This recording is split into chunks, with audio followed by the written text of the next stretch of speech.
estamos tratando de generar una reflexión colectiva para la comunidad.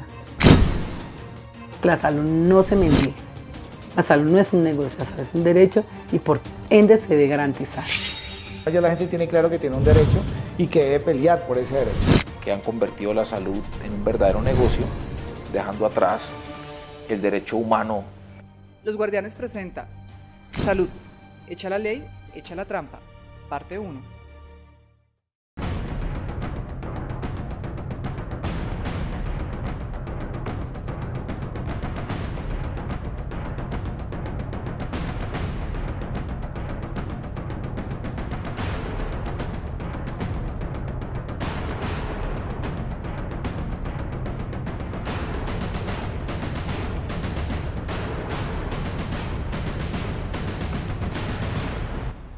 Bienvenidos nuevamente al único programa en Colombia que promueve la defensa de los derechos humanos.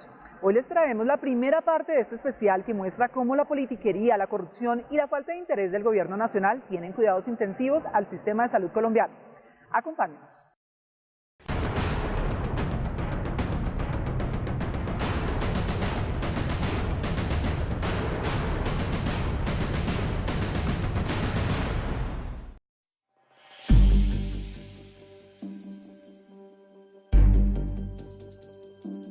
El pasado 24 de septiembre, Cristian Penagos llegó con un intenso dolor en el pecho. Tras no recibir la atención pertinente, su familia grabó un video para denunciar la falta de atención médica en el Hospital San Rafael de Fusagasugá. Los procedimientos se cumplieron de manera lenta, sin considerar la gravedad del joven paciente. Finalmente, a las 6:30 de la tarde, falleció en la sala de espera debido a un ataque cardíaco y sin recibir ningún tipo de ayuda.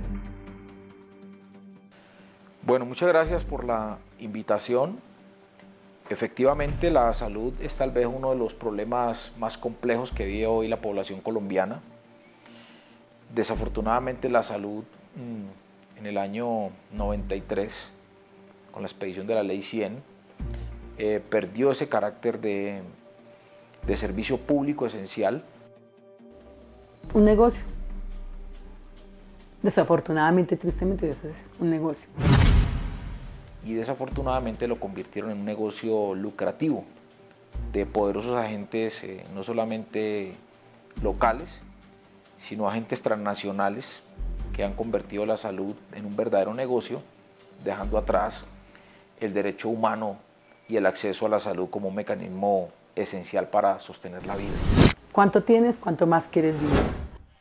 Hace 20 años, María Alejandra también fue víctima de un descuido médico. Por fortuna, el final no fue el de Cristian Penagos, pero las secuelas que deja una parálisis cerebral son una carga que se tendrá que llevar toda la vida. Sí, efectivamente, tuve mi embarazo común y corriente, con sus controles que se deben realizar mes a mes, donde los médicos efectivamente me manifestaban que iba todo muy bien, que el embarazo bien, y yo muy contenta, en fin. Hasta ese momento todo era dicha y alegría, un bebé en camino y una niña hermosa y llena de vida, pero su esposo ya no era el mismo de antes y su amor ya no era el mismo. Los 9 años de relación estaban a puertas de llegar a su final. El padre se fue casual, en las cosas de la vida, fue algo muy duro, doble dolor, porque él se va cuando yo tengo 7 meses de embarazo, o sea, me deja abandonada. Finalmente llegó el momento que toda mamá teme pero anhela intensamente. Era hora de dar a luz. Tras de sobreponerse a la pérdida del amor de su vida, Betty esperaba con inmensa alegría el nacimiento de su pequeña princesa. Ya llega el momento de dar a luz. Me dirijo a la EPS, donde el médico manifiesta que ya prácticamente ya era hora de que naciera la niña, porque ya estaba en el tiempo y además que la niña venía bastante grande. Entonces, efectivamente, pues hago caso a las recomendaciones que el médico me recomendó. Me dirijo a mi IPS, a donde ellos me direccionan. Todo estaba listo para el gran nacimiento, pero el exceso de pacientes y la falta de camas llevó a que el procedimiento se postergara. Entonces, al día siguiente me voy a mi IPS primaria, por parte de la EPS, donde ahí efectivamente me atiende la jefe de enfermeras, me hace pues el tacto y dice que prácticamente venía también, que qué pasaba, que por qué no estaba en la clínica, que ya prácticamente la niña estaba para nacer. Desafortunadamente, la clínica toma la decisión de enviar a Betty de regreso a casa, sin tener en cuenta que el nacimiento de la niña era inminente. A través de estos años de implementación de esa Ley 100, se ha venido perdiendo la estructura estatal que se tenía anteriormente, antes de la Ley 100, que entrara en vigencia y nacieron las EPS. Nosotros teníamos un modelo de salud que operaba en todas las ciudades de Colombia, en la zona urbana, pero también en la zona rural. El cambio que hay con la Ley 100 es empezar a, digamos que a que el derecho a la salud es un producto de consumo. Entonces, el país escoge el camino del aseguramiento, no del aseguramiento social en salud, y crea lo que todos conocemos como el Plan Obligatorio de Salud, que es, digamos, que es una póliza de seguros pública que estaba enmarcado por unos medicamentos, unos procedimientos, unos insumos que usted tenía derecho y que el Estado le pagaba a un intermediador que se llama la EPS un valor para que garantizara esos derechos. Nuevamente regreso a la clínica, ahí vuelven a atenderme y me mandan a la sala de parto. Y ahí es donde realmente empieza mi pesadilla, porque el médico pues tardó en llegar, le pasaban comunicado, el médico no llegaba. Cuando el médico llega, me manifiesta: ay, mamita, te esperaste hasta última hora, y empieza todo el proceso de trabajo de parto, puja, puja, puja. Mi bebé no hacía, la enfermera que no se afloja, que ayúdate, en fin, toda esa cuestión. Tras una larga y angustiosa espera y al darse cuenta que algo raro estaba pasando, en la clínica donde Betty estaba siendo atendida, deciden hacer una serie de exámenes para descartar cualquier tipo de problema. En vista de que nada, que la niña nacía, ellos deciden hacer un monitoreo, hacen el monitoreo y se dan cuenta que la frecuencia cardíaca de la niña, pues lógicamente no era la normal. Inmediatamente proceden a dirigirme a sala de parto. En sala de parto, o sea, definitivamente se dan cuenta que la niña prácticamente venía muriéndose. Ya con la llegada de la Ley 100, todo este sistema, toda esta estructura pública de salud se ha ido perdiendo. En el gobierno de Álvaro Uribe Vélez fueron liquidados más de 83 instituciones públicas de salud en el país, 83 hospitales y centros de salud que no volvieron a abrir sus puertas nunca. En su momento, la Ley 100 trajo cambios muy necesarios para afrontar la grave crisis en salud que se vivía en el país por ese entonces. Por ejemplo, los constantes problemas administrativos del Instituto del Seguro Social llevaron a que éste cerrara definitivamente sus puertas, no sin antes dejar más de 10.000 procesos de cobro pendientes. Esto dio paso a la creación y puesta en funcionamiento de las EPS. Néstor Cárdenas, vocero de la Asociación de Pacientes de Alto Costo, nos explica cómo nace este nuevo modelo de salud que reina hasta nuestros días. Nace con unas limitaciones, era que si usted no tenía unas semanas no le cubría todo el tratamiento de alto costo, sino que tenía que tener 2 años. Empezó con unos vicios un poquito de una póliza privada, con algunas, llamémosla, prevalencias, no, con algunas rechazos que los primeros 30 días no acudía sino solo urgencias, una cantidad de restricciones que se han ido desapareciendo a medida que se fue oficializando que era un derecho fundamental. No, cuando ya me aterrizan, me dicen: no, mamá, es que su niña, debido a la falta de oxígeno, ella perdió su condición de una niña normal, la niña no va a ser una niña normal, va a depender toda la vida de usted, ella perdió el reflejo, ella no ve, ella no escucha, mejor dicho, vuelta a nada, absolutamente vuelta a nada, 2 meses hospitalizada, terrible. Cuando ya ven que ya supera pues la hospitalización y que ya pues prácticamente ya no hay nada más que hacer por ella hospitalariamente,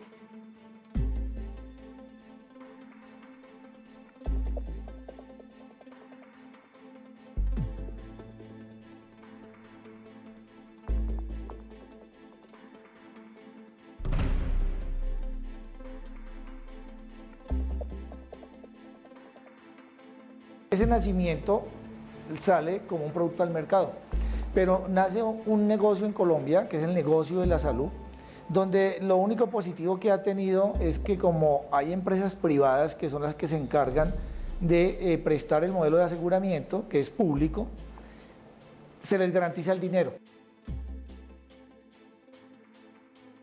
Me sienta una médica y me dice: bueno, mamá, ya no más lágrimas, ya tienes que aterrizar, porque por más que llores, ya esto no se va a resolver.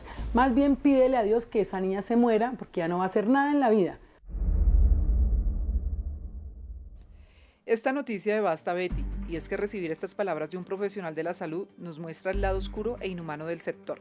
Cuando la médico pediatra me sienta y me aterriza, digámoslo así, y me dice: mira, mamá, tienes que ser consciente de que tu niña tuvo un daño neurológico muy grande, el cual es irreversible.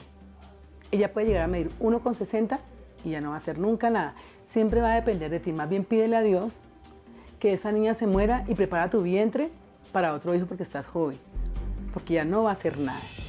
Es exactamente porque no está enfocado en un servicio de salud a prestar salud, sino sencillamente a sacar la plata del sistema, a hacerse rico todos los agentes del sector.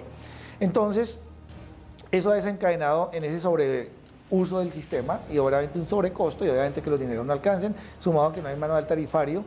Eso para mí fue terrible, doloroso, porque Dios mío, me sentí rabia, sentí impotencia, sentí dolor, porque ¿cómo es justo? O sea, me van a traer una niña vuelta a nada, una muñeca de trapo porque mi hija no hacía absolutamente nada, ni siquiera el reflejo más importante que era chupar. Ella siempre fue candidata a una gastrotomía, la cual pues hasta la prevención no ha permitido, porque con manejo y todo, pues Dios ha permitido que no se la realicen, pero siempre ha sido candidata porque ya pues su reflejo es muy pobre.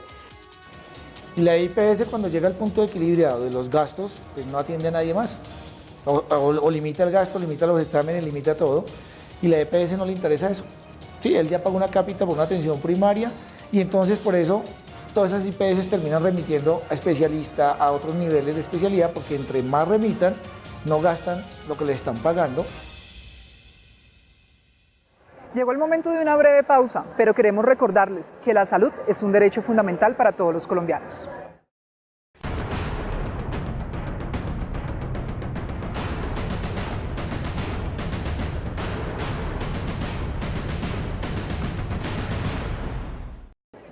Es imposible imaginar cómo un médico le pide a una madre que ruegue a Dios para que su hija muera. ¿Qué clase de persona ve la muerte como solución a un problema? A Betty Vázquez le tocó afrontar esta difícil situación sola, ya que la EPS la dejó a la deriva. Perdió su empleo, su familia estaba lejos y además parecía que la vida le cerraba las puertas una a una. Para mí, desde el momento que me entregan a mi hija en esas condiciones, sentí que me quedé sin piso. Sentí que mi vida se acababa y que llegaba hasta ahí, que yo no iba a poder. El inmenso amor que Betty sentía por su hija le permitió sacarla adelante y mantenerla con vida.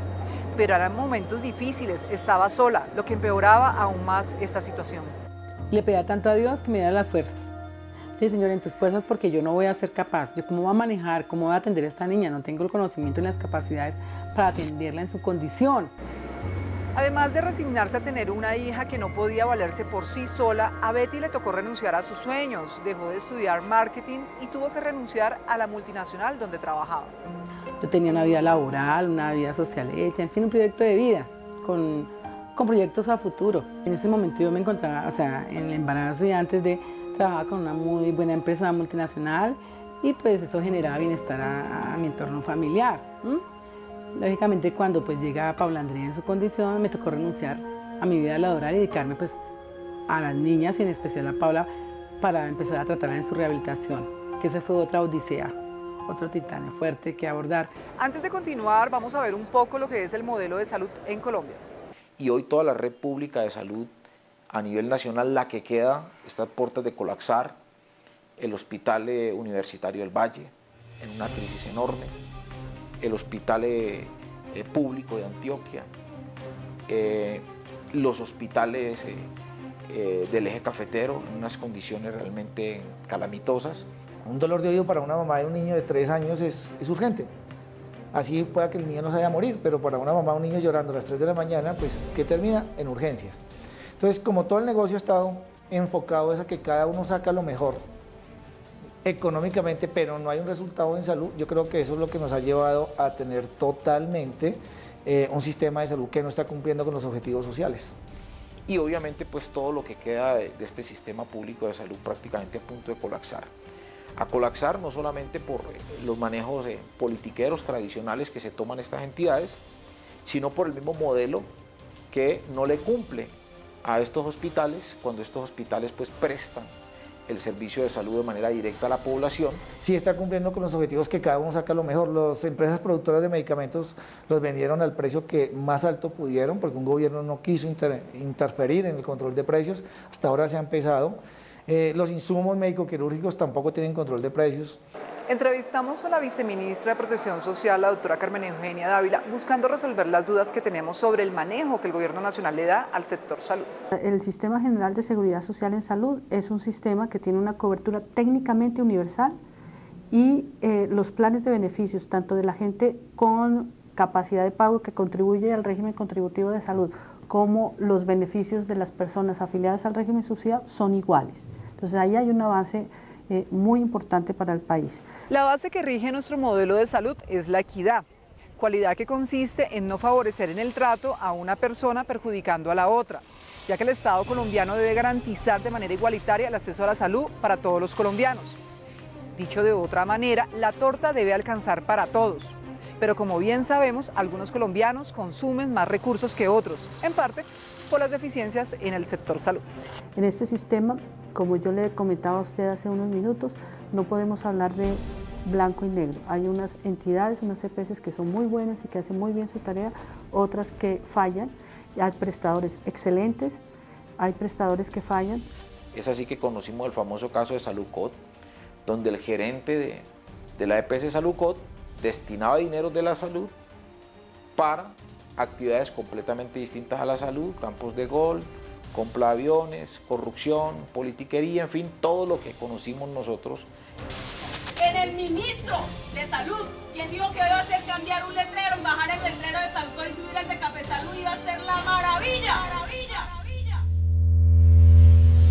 En un accidente de tránsito se consume los 18 millones en 2 días. Una vez se los consume, el paciente pasa al sistema público de salud y ya la utilidad le queda al asegurador y a la IPS. ¿Sí? Y lo demás, el servicio de salud sigue gastando ese dinero público.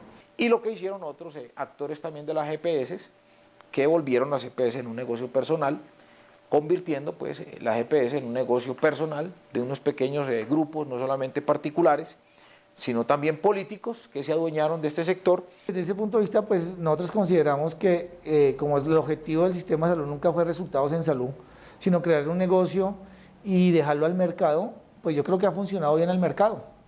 Al mercado yo creo que nadie se puede quejar. Ustedes ven cómo las IPS están creciendo, muchas EPS también crecieron, otras llevan la plata. Y el único que ha sido víctima en realidad ha sido el colombiano, en términos generales. Hay profesionales de la salud que son héroes, que lo hacen muy bien, que generan mucha confianza en la atención, calidad, etcétera, y hay otros que a veces cometen errores. Entonces el sistema de salud, que está compuesto por muchos actores, los que acabo de mencionar, y los usuarios, pues ahí hay cosas buenas y hay cosas malas. Es por eso que los pacientes empezaron a entender y asumir que, por ejemplo, la prestación del servicio por las EPS no se daba, necesitaban una atención con un médico general, se las daban para dentro de 1 mes, 2 meses, necesitaban una cita con especialistas, se la daban para dentro de 1 año. Una de las constantes denuncias en contra de las EPS es la dilatación en la prestación del servicio médico, la falta de entrega de medicamentos y la deshumanización en el trato por parte del personal médico. Por otro lado, las EPS denuncian los constantes abusos de los pacientes que sobreutilizan los recursos del Estado colombiano, impidiendo garantizar el derecho fundamental a la salud a todos los ciudadanos. Los recursos de la salud los aportamos todos. Los aportamos a través de los parafiscales de la cotización en salud y los aportamos también por impuestos generales. Entonces es una gran vaca de recursos donde se benefician tanto las personas que tienen ricas, las que tienen capacidad de pago, como las pobres, y que todos debemos tomar solo lo que necesitemos. La primera necesidad que tiene el ser humano es el manejar la enfermedad, y que cuando recurre a pedir ayuda para manejar la enfermedad no está funcionando. Entonces digamos que el beneficio que ha traído ahorita es lo que llama el mismo gobierno la universalización, o sea que hay un carnet, pero que más que el carnet lo que ha garantizado es que el Estado a los empresarios les cumple en girar la UPC mensual. Y si requerían una intervención o una cirugía de alta complejidad o la atención de un problema de alta complejidad, pues finalmente primero se murió el paciente antes que la EPS asumiera la atención integral en salud. Así que estamos frente a un sistema de ley 100 en salud fracasado. El único que no quiere ver este problema es el gobierno nacional en cabeza del ministro de Salud. Ya hay un grupo aquí en el ministerio que se viene trabajando con mucha fuerza el tema de humanización en la atención, y poco a poco se van sumando personas que trabajan en el sistema de salud, que lo hacen muy bien, héroes de la salud, que tienen que, digamos, contagiar al resto de las personas para prestar un mejor servicio de salud, que las instituciones mejoren los servicios. El Ministerio de Salud le apuesta a generar conciencia ciudadana sobre el uso de los recursos, pues no es fácil dar beneficios ilimitados a los dolientes contando con recursos limitados y sabiendo que muchos vamos a necesitar la prestación del servicio médico. Ayer el ministro, en un evento precisamente de Cultura de la Seguridad Social, hizo una referencia a alguna lectura que él había hecho en alguna oportunidad. En alguna comunidad, un vikingo con un vaso, una taza de agua, habían muchas personas alrededor y cada persona toma un sorbo pensando en que garantice que al llegar a la fila o al círculo final, la última persona le alcanzara también agua. Quien no quiera aceptar el fracaso de este modelo perverso de privatización de la salud, y sobre esa línea entonces estamos asistiendo a una situación terrible para miles de colombianos y colombianas que hoy no tienen un servicio de salud eficiente, que tienen que acudir a la tutela, que tienen que acudir a las demandas, que tienen que acudir a la presión social. Entonces ahí empieza el primer vicio de lo que está fuera de esa póliza cuando descubren que el Estado lo tiene que pagar. Entonces las EPS empiezan a decir, esto no es del POS, esto está fuera del POS, y empieza el primer desangre económico al sistema de salud, a lo que le paga el Estado, ellos decir que no estaba, y empezaron, dentro de todas las definiciones de ayudas, de medicamentos, de todo, pues son muy generales, las EPS mutaron y todo lo quería que el Estado lo pagara como no POS. Para que sus necesidades en salud sean atendidas. Realmente estamos ante una calamidad pública porque finalmente hoy no tenemos un sistema de salud que garantice el derecho a la vida. Los médicos, las enfermeras, las EPS, todos tenemos que involucrarnos y tratar de prestar un servicio mejor a las personas, pensar en la dignidad, los servidores públicos, pensar en la dignidad de las personas y trabajar pensando siempre en el otro. Es una reflexión que queremos llevar y creemos que los cambios, como dice el ministro, no se dan por normas, sino se dan en el pensamiento de cada persona. Desafortunadamente, cuando me la entregaron sin garantía, sencillamente llévela 1 o 2 veces a terapia, me mandaban para un lado y para otro, era más lo que me demoraba en el transporte de llevarla que lo que me demoraban haciéndole las terapias. Y en algunas ocasiones cuando debía llevar la terapia, desafortunadamente por la economía, pues no podía transportarme.